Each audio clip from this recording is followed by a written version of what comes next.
सिद्धेभ्यः। ओम नमः सिद्धेभ्यः। ओम नमः सिद्धेभ्यः। अहिंसा परमो धर्म की।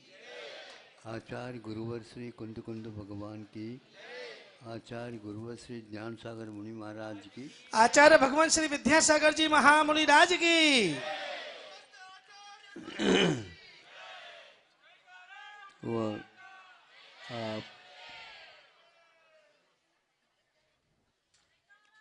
आप लोगों ने सुना होगा या कहीं भी पढ़ा भी हो सकता है, उसको देख करके आप लोगों की धारणा में अथवा विचारों में विशालता, विवेक उत्पन्न हो सकता है। हम लोगों की धारणा प्राय करके वस्तु के अनुरूप न होकर अपने विचारों के अनुसार ही अवधारित कर लेते हैं। यह आम तौर है। विवेक उसको बोलते हैं वस्तु जो दिखने में आती किंतु उसमें दिखती है वही है, ऐसा नहीं होता है। सुनते हैं वही है, ऐसा नहीं होता है। और यहाँ तक कि निकट से हम उसका सेवन भी कर जाते हैं तो भी वह वैसा ही है, ऐसा नहीं होता। विवेक के द्वारा और पूछताछ करके अथवा दूसरे के जो विद्वान हैं तो वह कुछ और बता रहा है जो हमारी धारणा को धक्का लगाता है। आप उनके लिए उनके साथ झगड़ा नहीं कर सकते।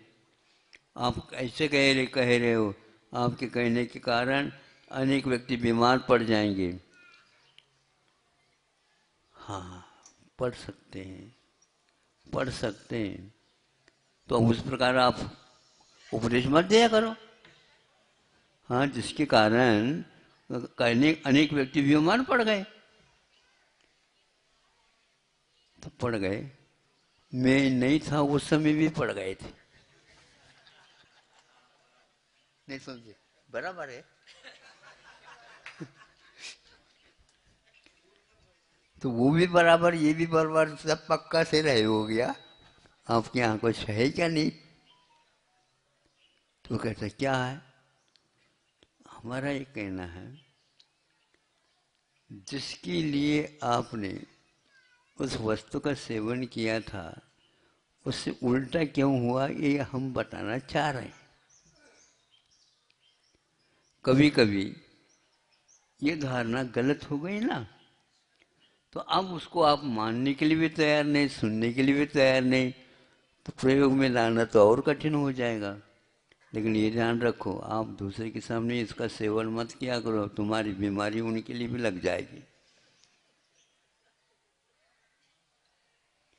आप विवेक से काम करो। सामाजिक प्राणी हो, समाज के अनुसार चलो। समाज में इस प्रकार का सेवन नहीं होता। जब निकट से हम उसके गुणधर्मों से अवगत हो जाते हैं तब याद होता है, अरे ऐसा भी होता है। जिसके लिए हम जहर कहते हैं उसका भी सेवन किया जा सकता है, लेकिन मन माने नहीं। हाँ, मन माने अमृत भी खाओगे तो बीमार पड़ सकते हो। कैसे? अमृत तो अमृत है। अमृत ज़्यादा मात्रा में खाओगे तो वह भी मृतक बना देता। आप बहुत अच्छे से अच्छे भोजन भी करेंगे, सही बताओ, भोजन करने से पूर्व में आपकी क्या दशा थी? सही बताओ, बाद में क्या बन गई है? भैया अब तो हम बैठ नहीं सकते।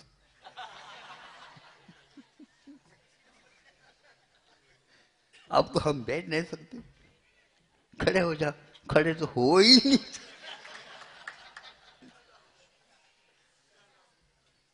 सो जाओ, नींद भी आना मुश्किल है।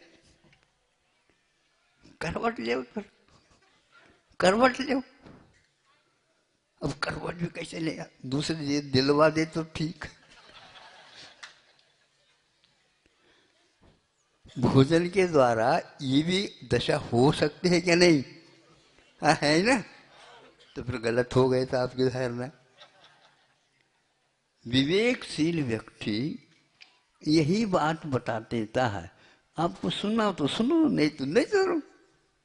आपको मानना हो तो मानो, नहीं तो नहीं मत मानो। लेकिन बाद में जब उस समय तो सुना नहीं, उस समय तो माना नहीं, किंतु छुप करके उसका प्रयोग कर लिया। करने की फर्क होता है, वो तो बिल्कुल ठीक कह रहे थे। ठीक ही नहीं कह रहे थे, वो तो बिल्कुल ठीक कह रहे थे। और थोड़े से अच्छे ढंग से आप सुन लेते तो फिर तो आप वहां से सब कुछ आप जो चाहो वो ले लो।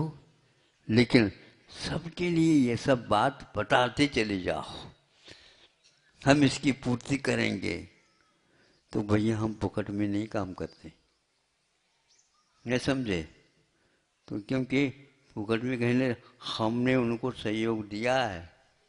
हाँ, हजारों व्यक्ति उनकी दवाई कोई लेने के लिए तैयार नहीं थे। हमने उनको विश्वास दिलाया, वो जाए करते रहो, करते जाओ। तो आज हजारों व्यक्ति उस दवाई के सेवन कर रहे हैं। फिर भी उसको अभी अभिमान का दोष लग रहा है। क्योंकि जब भोजन करते हैं आप, तो उसको जीने के लिए करते हो या नशा के लिए करते हो?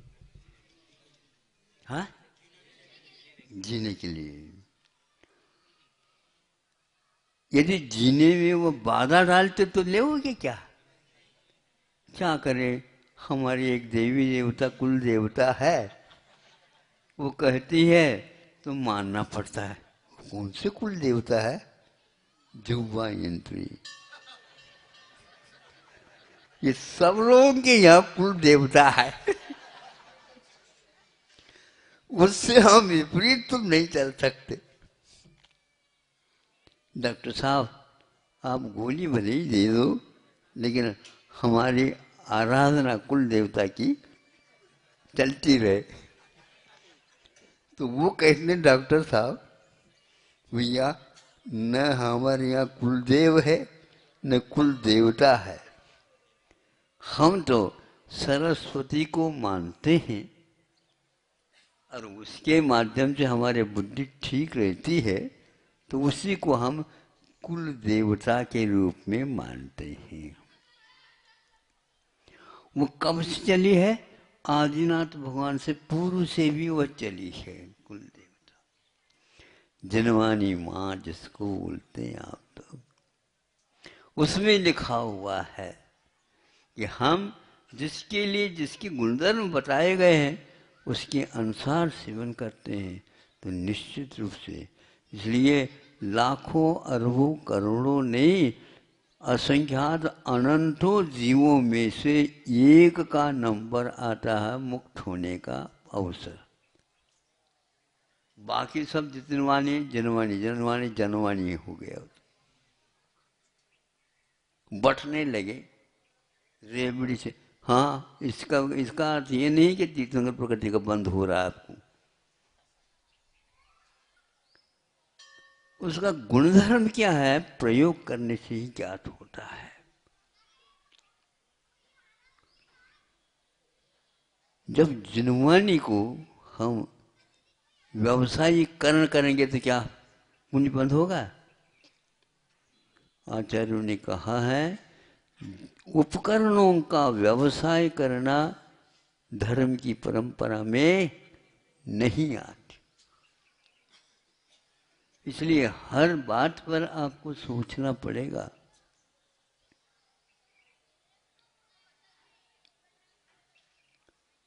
अपने यहाँ हर वस्तु की व्यवसाय करण नहीं हुआ करता है, और यदि व्यवसाय करना भी है तो भी उसकी एक मर्यादा रहती है। 10 रुपए का माल है तो 10.25 10.5 कर दो, इसमें कोई बाधा नहीं होती। नहीं समझे तो फिर क्या? हाँ,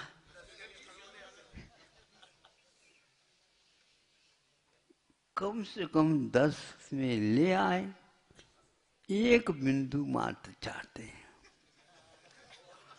पीछे नहीं, ज्यादा नहीं। देखो, हमने संख्या नहीं बढ़ाई, नहीं समझे? सुन रहे हैं क्या? नहीं तो हमने संख्या नहीं बढ़ाई, एक शून्य रखी है। महाराज दिवालियां हो जाएंगे तो महावीर की श्रेणी में आ जाएंगी, क्या बात हो गई? दिवाली मिलेगी, लोग आपके चरणों में लड्डू चढ़ाएंगे। सोचो, विचार करो। निकट से जाओ, अध्ययन करो, परखो, जिसको बोलते परखो। हाथ में नोट आने मात्र से नोट कहलाएगा या नहीं? नोट का अर्थ क्या होता है बताओ? नोट का अर्थ क्या होता है? Note it. हाँ, आप इसको परख करो भैया, मार्किंग करो, सोचो, समझो, पूछो, बार बार पूछो, क्योंकि अपने जीवन में उन्नति का कारण है। इसलिए जिस किसी भी व्यक्ति की बात मान करके आप उसको जिनवानी कहोगे तो भी वह नहीं है, ये ध्यान रखो। और आज प्राय करके यही हो रहा। परखो तो हर वस्तु को परखो। तो आपके पास परख कहाँ से आए? वैद्य बन गए क्या आप? इसलिए परख नहीं सकते आप। विश्वास ही एकमात्र, श्रद्धान ही एकमात्र उस वाणी के ऊपर रखेंगे तो काम होगा। हर व्यक्ति की वाणी को हम जिनवाणी नहीं कह सकते, किंतु किसी एकाल को हो सकता है। तो आज वह जिनवाणी यदि बेची जा रही है तो सोचना पड़ेगा, सोचना पड़ेगा ऐसा क्यों हो रहा। जिसके द्वारा मुक्ति मिल सकती, जिसके द्वारा रत्नत्रय की लाभ प्राप्ति हो सकती है, उसके रेट घोषित कर दें, भाव घोषित कर दें। आप लोगों के यहाँ पहले बहुत दूर से मूर्ति बनाने वाले, तो मूर्ति बना करके वो गाड़ी में रख करके ले आया करती थी। तो वह कहता था कितने में दोगे? भैया कितने का तो मैं समझता नहीं, जो आप न्यौछावर दो। हाँ, वो मैं लूंगा, लेकिन न्यौछावर क्या होता आप समझ लो। मूल्य नहीं हुआ करता है, क्योंकि ये भगवान है। होनहार भगवान को भी भगवान मान लिया और न्यौछावर के माध्यम से उसको लेते। ये हमने वहाँ पर कथा नहीं सुनी, भगवान को भी देखा और उसके मूल्य के बारे में पूछा कि कैसे, कहाँ से लाए नहीं महाराज, आई थी यह मूर्ति राजस्थान से और उसको इस ढंग से लिया गया। तो अंतर्गतवा उसका कोई मूल्य नहीं किया। पार्श्वनाथ भगवान खुरई में आपने देखी होगी सफेद पाषाण की है, बड़ी प्रतिमा है। हम तो उसे नहीं हुई, उनके सामने ही बैठा करता था। हाँ, दृष्टि टिक जाती है।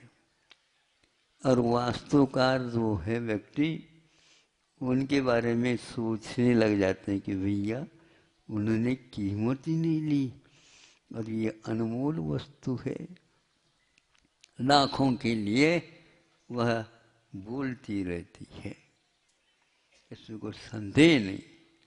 जो भीतरी वस्तु जो मिथ्यात्व है उसके ऊपर वह मूर्ति डाल रही है, लेकिन व्यवसाय करेंगे सोचना पड़ेगा, सोचना पड़ेगा, क्योंकि उस मूर्ति में भी आपको लक्ष्मी देवता, कुल देवता दिख रही है, जनवानी नहीं दिख रही है। इसलिए वस्तु पर को इसका नाम वास्तु है। हमें सच्चे देव गुरु शास्त्र की बात सुन करके और उनकी बातों में इसलिए एक भारीपन जान होता है क्योंकि उन्होंने उसको व्यवसाय का साधन नहीं माना। हमारे आचार्यों ने ये कहा, उस सरस्वती को कहाँ पर रखो? रत्नकरंड श्रावकाचार है, वो श्रावकाचार को वहाँ उसमें रखा गया, रत्नों की पिटारी में उस श्रावकाचार को रखा गया है। और आज रत्न ही नहीं मिलते तो काय पिटार लाऊं? तो यह सिद्ध हो जाता है उसका मूल्य हम अपनी तरफ से नहीं लगा सकते। इसलिए उसके ऊपर क्या न्यौछावर रखते थे? इसके ऊपर तो कहा इसका कोई न्यौछावर नहीं, हाँ दे दो हम ले लें। इसी ढंग से उन्होंने प्रसन्नता के साथ संतुष्ट कर दिया उसको। हाँ, सदुपयोग नीचे लगते थे, शास्त्र के नीचे भी इसी प्रकार निकल देते। शास्त्र को बांटने की बात नहीं है, जिसके द्वारा मिथ्यात्व बट जाता है उसका नाम शास्त्र है। जिसके लिए पैसा लेंगे तो उसका लाभ थोड़ी शास्त्र कहलाएगा। इसलिए शास्त्र दान होता था, शास्त्र का व्यवसाय। इसी प्रकार मूर्तियों का तो दान होता था और वह शिल्पी बहुत अपने विशुद्धि के साथ बनाता था, तो उसका अर्थ से हजारों वर्ष के साथ अर्थ से होता रहता था। देवी देवता भी उसके वंदना के लिए आते। क्यों नहीं आते? अकृत्रिम चैत्यालय की वंदना करते हैं ऐसा तो है ही नहीं। देवी देवता के आप लोगों के घर में स्थापित मंदिर में भी आते हैं, लेकिन आपको बताते नहीं हैं। नहीं तो आप भगवान को भूल करके भैया देवी देवता आता है, निश्चित रूप में मिलेगा। नहीं समझते? हाँ, आराधना करो तो भगवान की आराधना कम, देवी देवताओं की आराधना ज्यादा। इसलिए देवी देवताओं का मूल्य ज्यादा हो गया। उनका मूल्य भगवान के निमित्त से है, ध्यान रखो। इसलिए ज़्यादा नहीं करना, क्योंकि आज सुबह थोड़े से ज़्यादा दिया बताते। हाँ, तो यह सच्चे देवगुरु शास्त्र के जो कि न्यौछावर के रूप में ही उनका मूल्य होता है, उसी प्रकार उनके ऊपर आराधना करो। और किसी की आराधना नहीं, किंतु उनको साथ लेना चाहते तो ले सकते हो। और सब मिल करके देवी देवताओं के साथ देवादिदेव भगवान की पूजा अर्चा कल्याण विधान वो आदि करते रहो। बीन बजा नहीं भी मिलती है तो हाथ ताली बजाते रहो। अहिंसा परमो धर्म की। आचार्य भगवान श्री